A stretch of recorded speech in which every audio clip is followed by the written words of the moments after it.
ব্রাজিলে জাতিসংঘের জলবায়ু সম্মেলন COP30 এর আগুন লাগার দৃশ্য এটি। ২০ নভেম্বর আগুন লাগার সময় আলোচকেরা জলবায়ু পরিবর্তন মোকাবিলায় আন্তর্জাতিক প্রচেষ্টা জোরদারের জন্য একটি চুক্তি চূড়ান্ত করার চেষ্টা করছিলেন।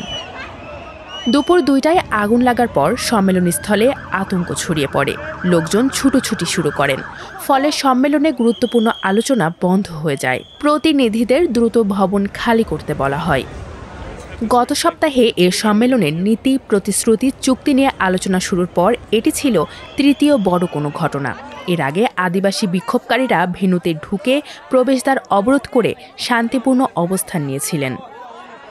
ব্রাজিলের পর্যটন মন্ত্রী বলেন, শর্ট সার্কিট বা অন্য কোনো বৈদ্যুতিক ত্রুটির কারণে এ আগুন লাগতে পারে। তবে আগুন লাগার প্রকৃত কারণ খুঁজে বের করতে তদন্ত চলছে।